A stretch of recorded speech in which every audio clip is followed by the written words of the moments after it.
Bueno, la presencia que estábamos anunciando desde hace unos días ya del economista Ernesto Talvi, candidato a la presidencia por el Partido Colorado. Voy a hacer un par de puntualizaciones antes. Cuando Talvi no se sabía ni siquiera si iba a ser candidato, hizo una gira por el interior, Búsqueda publicó un reportaje, Polilla, que es mi hijo que no está en este momento, le había llamado la atención, me dijo, mira qué tipo interesante, papá, vamos a hacer un reportaje. Fueron vanas todas nuestras ilusiones, no pudimos contactarnos con él. Y en el transcurso de esta campaña, hace pocos días le llamamos, pero le llamamos justo en un día, era el día del debate, y por ende los responsables nos dijeron que era imposible. De todas maneras, le recibimos con todo el gusto. Creemos que es un hombre que ha aportado cosas nuevas al idioma político nacional, que es muy interesante, y es un placer compartir esta jornada con quien ha dicho además que para él el petróleo del Uruguay es el campo, y que el campo es la sintonía donde va a dirigir sus caudales más importantes, no para redundar en beneficio de 4 o 5, sino para que mejore la calidad de vida de la gente, que debe ser la preocupación de todos los orientales. Es un gusto recibirlo acá hoy. Buen día. El gusto es mío, y estoy en cierto sentido, Serrano, cumpliendo con un deber, porque como ya la mayoría de la gente sabe, estoy en esto porque el doctor Jorge Valle me pidió que asumiera esta responsabilidad, me enseñó todo lo que sé, y recorrió el país diciéndole a quien quisiera escucharlo que ahora podía estar tranquilo, que alguien se iba a hacer cargo, y me decía, entre otras cosas, hay 3 periodistas en el país que no podés dejar de ir a ver cuando visite las ciudades, y uno de ellos era usted, Serrano. Muy amable, muy republicano el doctor Valle, un gran republicano. Aquí estamos con muchísimo gusto, y gracias por la invitación. Tengo que entender por la propia presentación que le hice que a pesar de ser un hombre urbano, en su larga recorrida por el interior, usted decía que se había contactado con una cantidad de realidades que lo deslumbraba, que le hablaba de una gente muy positiva y muy interesante, y que su esquema desde allí, desde la capital, esté dirigido al campo uruguayo, es una muy buena cosa, que hace años el campo espera, ¿no? Todo país pequeño, Serrano, tiene una locomotora que tira de los demás vagones. Eso los neozelandeses lo tienen muy claro. Yo tuve la suerte de ir a una visita de estudios a Nueva Zelanda por 20 días, hace ya unos años, y quedé deslumbrado porque, si bien son, al igual que nosotros, un país turístico, es un país hermoso, un país logístico, tecnológico, cultural, ellos se visualizan a sí mismos y actúan en consecuencia como debiéramos visualizarnos nosotros. Somos primero y antes que nada un país de granjeros, de agricultores, de productores, agropecuario y agroexportador. Si el campo anda todo en este país. Anda la industria, anda el comercio, andan los servicios, anda la construcción. Nosotros estimamos que el campo genera 65% de los ingresos que se generan en el país, directa o indirectamente. Así que si queremos saber cuál es nuestro motor, ese es nuestro motor. Y además, yo digo el petróleo es el campo, pero Eduardo Brasina me corrige. Eduardo, por suerte, es uno de los 2 referentes entre los 30 que tenemos en nuestro equipo de agro,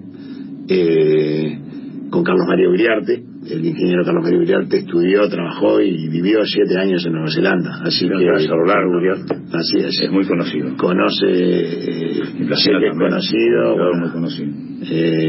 Dice, nuestro petróleo es el campo, sí, pero es verde, y en lugar de estar distribuido en 2 o 3 pozos por allí, es una red productiva que se distribuye a lo largo y ancho del territorio del país. ¿Cómo los encantó a los dos? Porque ni Uriarte ni Brasina eran hombres del Partido Colorado.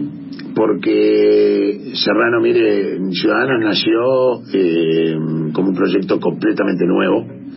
Arrancamos con la hoja en blanco y decidimos que íbamos a armar una organización seria, con método, para prepararnos para, obviamente, competir en elecciones, pero fundamentalmente para gobernar el país. Es complejo gobernar un país. Así que tiene que haber gente muy preparada. Y decidimos que íbamos a convocar a los mejores, que no le íbamos a pedir carnet de militancia, que no le íbamos a preguntar qué pasado político tenían, qué trayectoria política tenían, o si no tenían ninguna. Y convocamos 300 profesionales y técnicos, los más capaces del país, que se sumaron a este proyecto aportando su talento, su compromiso, su trabajo para ayudarnos a dibujar el futuro.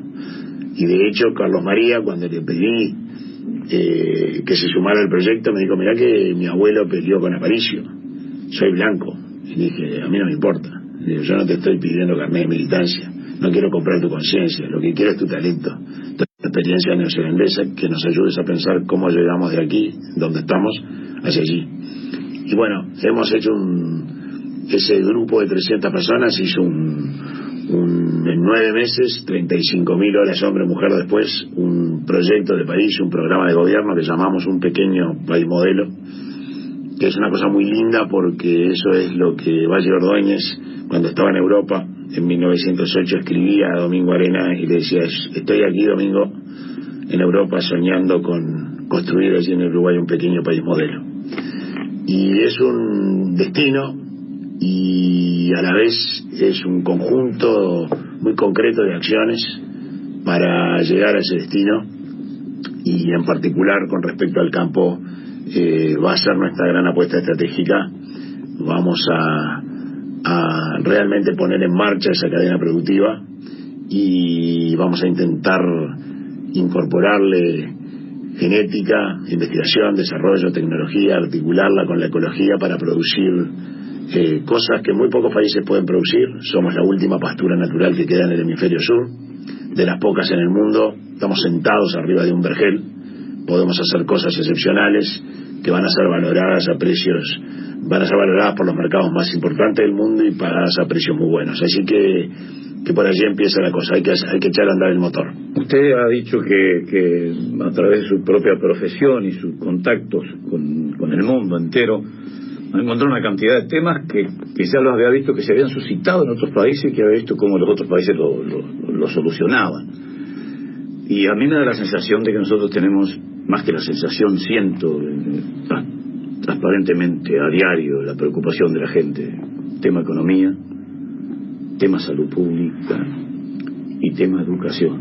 No sé, no los puse por orden de importancia, los puse en el orden que los venía recordando, pero me parece que esos son 3 temas que son vitales para la transformación del país. Y en el tema económico, la audición cumplió 51 años ahora el 21 de junio, ininterrumpido, se habrá visto baja y suba, ciclos ganaderos, y pocas veces había visto que tuviéramos tanto tiempo de venir con viento a la cola de todos los commodities, la carne, el arroz, la soja, valía todo, llegó un momento, la lana, llegó el cuero, llegó un momento, y esto no es la realidad de hoy, ¿verdad?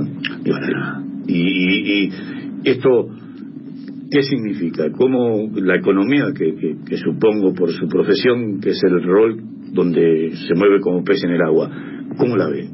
Complicada. La producción nacional está contra las cuerdas, en particular la cadena agropecuaria, la exportadora, pero en general. Y como resultado también el comercio, en el interior del país eso se ve muy claro, que está muy deprimido y se están perdiendo empleos por los miles. Se perdieron 60.000 empleos en los últimos 4 años. Y como usted decía, Serrano, entre 2004 y 2014, montados en una bonanza extraordinaria de los precios de los productos agropecuarios, porque la China se comía todo lo que había por delante, tuvimos un crecimiento excepcional, pero la soja valía $600 de tonelada, ahora vale la mitad. Pero también habría que admitir honradamente que no todo estuvo ahí también, ¿no? Porque Argentina y Brasil también estaban, que son grandes productores, con esos precios, con todo igual. La realidad económica de Brasil entre 2004 y 2013-14 le fue muy bien. Sí, nos fue a todos muy bien. Le fue a Uruguay bien, a Argentina, a Brasil, a Colombia, a Chile, a Perú, a Ecuador, a Bolivia, a Paraguay. Al único que le fue mal con el petróleo a $120, que estaba por las nubes, esa Venezuela, porque Venezuela se empeñó en destruir su economía. O sea, realmente si uno se empeña lo puede lograr, hermano, pero hay que empeñarse cuando los precios de los productos agropecuarios que producimos y vendemos están por las nubes. Pero eso se terminó en el 2014, bajaron los precios, en muchos casos a la mitad. ¿Y cómo es el real? ¿Cómo los productores nos dicen que aunque los precios son mucho más bajos que esos precios excepcionales del 2013, del 2014, no son precios históricamente bajos, que el problema que tienen es que es una estructura de costos que hace inviable producir con un mínimo de rentabilidad, o en algunos casos como el del arroz y para muchos productores lecheros tienen que producir a pérdida, y por eso el arroz es muy claro, eso así no es, igual que el mejor grano del mundo, la misma intensidad por hectárea que Japón, que Estados Unidos, vendemos bien y están en rojo hace 4 zafras. En rojo hace 4 zafras. El área cultivada pasó de 200.000 hectáreas a 120.000, están cerrando los molinos, están cerrando las industrias lácteas. ¿Y a qué nos aferramos para eso? Tambos en los últimos 4 años. Sí, ¿y a qué nos aferramos para eso? Si, como me acaba de decir, el 65% de la vida del país depende del agro, y el agro mire cómo anda. Y bueno, y así andamos. Tenemos la economía parada. La vaca les ganó. Y la vaca, Jorge decía, la vaca les gana, y bueno, les ganó. Yo digo ahora que como tienen esto en la orejita, le hice la versión 2.0 a Jorge, digo, la vaca digital le gana. Pero acá tenemos un serio problema de estructura de costos, es decir, para empezar, este guión, usted que ha estado 51 años, me dijo, 51 años, lo conocemos muy bien. Durante la bonanza, el Estado recaudó un volumen extraordinario de recursos y gastó todos esos recursos y más, como si no hubiera mañana, como si esos precios que vimos en el 2013-14, que son para encuadrar, fueran a seguir toda la vida. Y bueno, no pasó. Cayeron, la economía se frenó, la recaudación se frenó, pero los gastos siguieron como si nada, y se abrió un boquete en las cuentas públicas. El Estado gasta mucho más de lo que le entra. Entonces, ¿qué hace como primera reacción? Sube impuestos, sube las tarifas de gasoil, electricidad, que son insumos muy importantes en la cadena agropecuaria agroexportadora, por arriba de los costos de producción. Tenemos un gasoil 30% más caro que el que pagan los productores chilenos, energía eléctrica 20% más cara que la que pagan los productores chilenos, y un horticultor chileno de 4 hectáreas y un fruticultor de 15 hectáreas vive bárbaro, y los nuestros se funden. Y como eso no le da, y seguimos teniendo un gasto por encima de los ingresos, salimos a manguear, a pedir prestado. ¿Qué hacemos para pedir prestado? Salimos al mundo a pedir dólares, los traemos a la plaza, los vendemos, pasamos de los pesos para pagar los gastos del Estado, y tenemos entonces un dólar poco competitivo que hace que el Uruguay sea uno de los países, el país más caro de las Américas para producir. Así que esta historia ya la conocemos, y la conocemos bien. El Estado, para resolver su propia irresponsabilidad en el manejo del gasto, termina matando con impuestos, con tarifas y con un tipo de cambio poco competitivo a la producción nacional en particular. Como digo, eso le pega con mucha violencia a la cadena agropecuaria y agroexportadora y a todo lo que vive alrededor, que aquí en el interior, como digo, lo viven con claridad, entre otras cosas el comercio, que emplea mucha gente, pero que vive de los ingresos que genera esa cadena. El tema de la educación, que se lo voy a preguntar, eligió un hombre de la educación y del interior además para vicepresidente, pero fundamentalmente un hombre de la educación. ¿Y salud pública? ¿Cómo ve ese tema? Nosotros tenemos también un equipo formidable en salud pública, y el doctor May Castillo y otros. Nada menos. Exactamente. Y lo que tenemos claro es que con los recursos que hoy se gastan, se podría realmente tener un sistema de salud pública en el que todos los pacientes se quieran atender y todos los médicos quieran trabajar. Tendría que ser el estándar, el modelo, el mejor lugar donde atenderse en el país. Pero bueno, tenemos un sistema que básicamente privilegia lo asistencial en lugar de la prevención. La prevención tiende a reducir enormemente los costos, así que nuestra intención es cambiar ese paradigma para que con los recursos que hoy gastamos podamos ofrecer un servicio muchísimo mejor que el que hoy se presta. Bueno, no nos debemos un mundo de palabras todavía, pero bueno, expiró el tiempo que teníamos disponible. Yo le agradezco una vez más su presencia. Esta es su casa, acá caben todas las voces, absolutamente todas las voces. Es bueno razonar con gente que dice un día, buen día, todos buenos proyectos, llenos de buenas intenciones, pero los absorbe las viejas estructuras partidarias. Dice, estamos con Balbi, saludos con Balbi, saludos para él y ustedes. Serrano vino a cambiar la política para mejorar el país. Esto es un proyecto nuevo. No, toda nuestra organización política implica una renovación total y completa de los cuadros políticos, técnicos y profesionales, así que realmente le pido a los oyentes que miren con atención. Acá realmente se ha armado una organización sana, potente, comprometida para tratar de hacernos cargo de la responsabilidad de gobernar y ofrecerle al país un mejor futuro que hay luz en el horizonte. Se terminó, como decía Jorge Valle, el país del empate, Serrano. Se terminó el que quiere celeste que no le cueste. Este es un país en decadencia.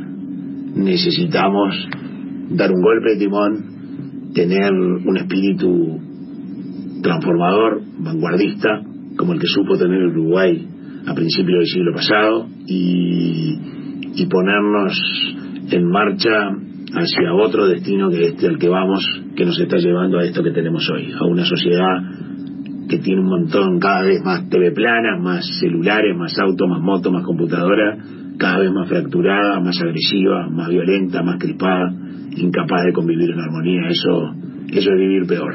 Ojalá corrijamos algo de eso. Bueno, muchas gracias, buena jornada, le queda todavía, se me terminó el tiempo. Buena jornada y acá estamos, pendiente cuando quiera usar el espacio con muchísimo gusto. Es muy amable, Serrano, ha sido un gusto. El candidato del Partido Colorado, economista Ernesto Talvi, en La Hora del Campo.